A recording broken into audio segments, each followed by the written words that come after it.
I'd like to start with the second item on the agenda, House Bill 544. Members of the committee, this is a companion bill. You've seen this one before. This deals with our valued policy law and builder's risk.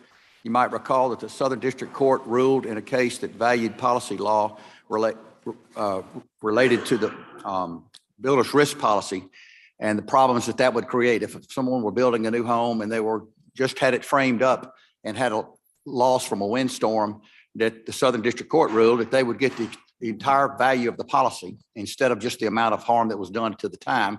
And it's always everyone's understanding that the builder's risk policy is to make you whole. So this is the companion bill, same language. Be glad to yield any questions. There a motion? Title sufficient to pass. Okay, motion is title sufficient to pass. House Bill 544. All in favor, please say aye. Aye. Any opposed? Chad Driscoll, would you please come forward? We have House Bill 877. There was supposed to be a Senate bill, companion bill on this, but somehow it didn't get done. Senator Carter is going to handle this bill on the floor. It deals with, actually came from the Public Property Committee of the House, and it deals with Southern Mississippi and some of their properties on the Port of Gulfport and insurance relative to that. So Chad, would you please explain the bill?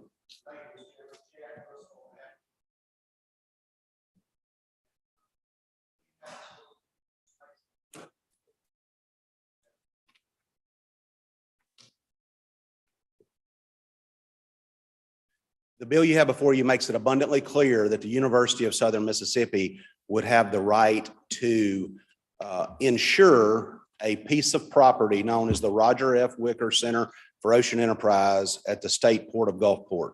The port is constructing the building, and it is almost complete. And so when the port takes possession of the building, the University of Southern Mississippi will have the master lease and control all the space.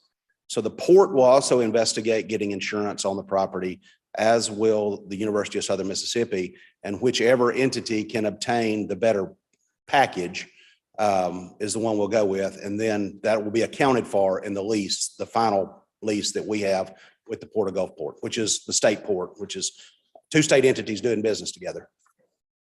Any questions from members of the committee?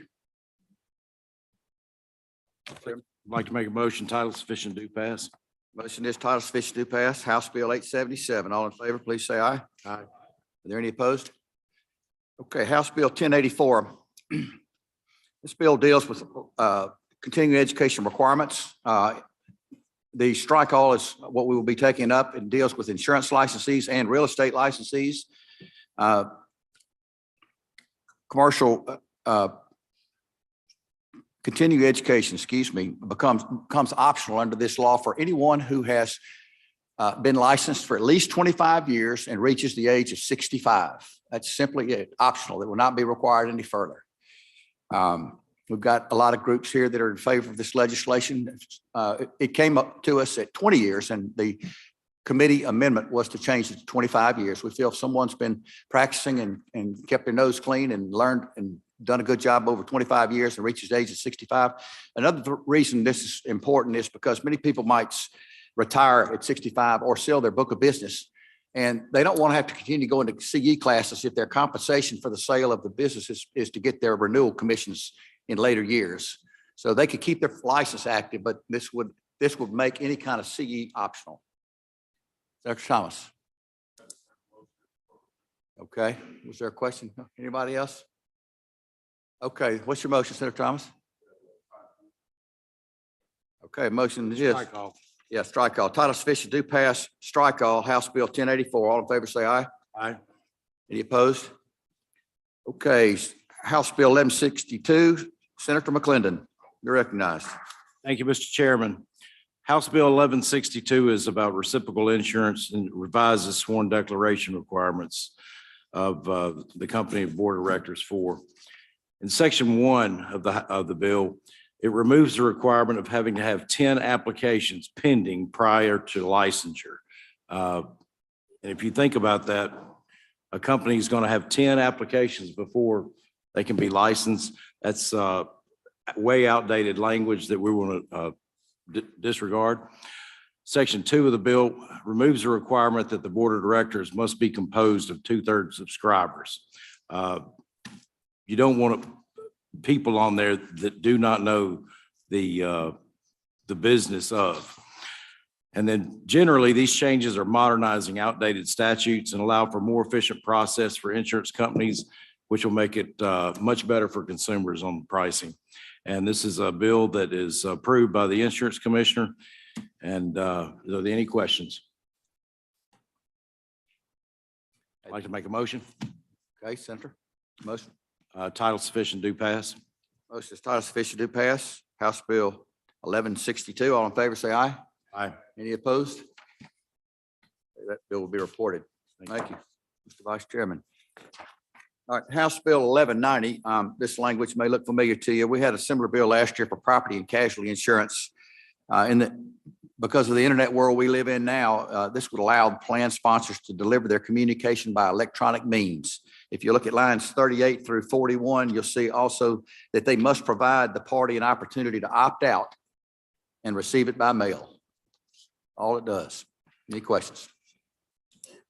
Vice I'd Chairman. like to make a motion, please. Title sufficient, do pass. Title sufficient to pass. House Bill 1190. All in favor, say aye. Any opposed? That bill will be reported. Okay. We have several members from the Fire Academy and our commissioner here. We're going to go now to House Bill 521, Length of Service Award Program.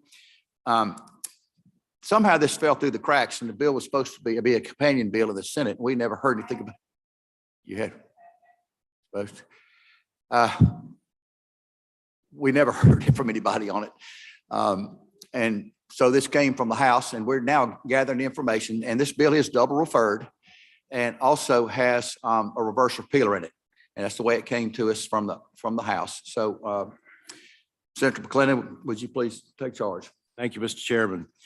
The what's known as LoSAP, which is the Length of Service Award Program, and it authorizes for the recruitment and retention of volunteer firemen. There's a real issue, and on your in your packets, there's also a letter from Chief Pope, who's the president of the Mississippi Fire Association, as well as the point system that other states are using for this.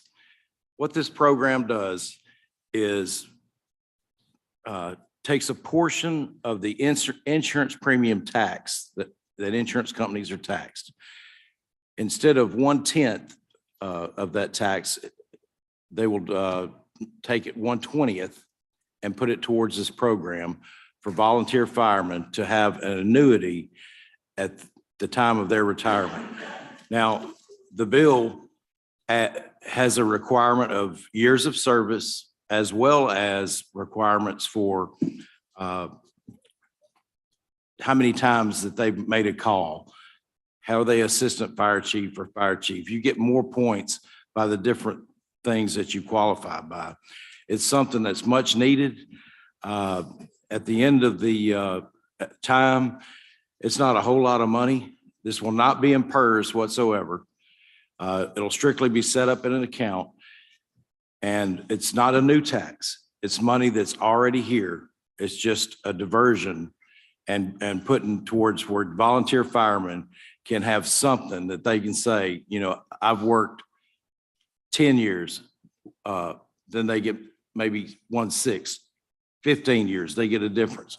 But they can reach up to $10,000 possibly in annuity at the end of their years of service. And with that, I'm open to any questions.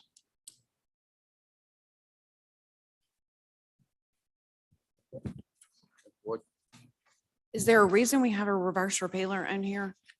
It came that way from the House. Is there any improvements or anything that we could make at this point in time that y'all would like to still make? Because this is an excellent bill. It is an excellent bill. We still just want to make sure we're diverting that money from. Now, we're also going to have to add an additional $6 million per year. So Senator Hobson would like to look at that just for a sec. And we're going to have appropriations later on the day. And we could possibly take it out there or either on the Senate floor. Yes, Okay. ma'am. The only question I have is who's going to keep up with this sheet of the points? How Well, is that going to be? each fire service is on what they call an elite program, and it's a computer program that's triggered into where volunteer firemen as well, departments, as well as municipal and county fire departments are on this program. So can- that's the way it will be So they kept can up feed with. all that through. Yes, ma'am. Thank you. There are any more questions? Title sufficient, do pass. Motion is title sufficient to pass House Bill 521. All in favor, please say aye. Aye. Any opposed? That bill will be reported. Any other items need to come before the committee? Dr. McLennan? Rise and report. Motion is we rise and report.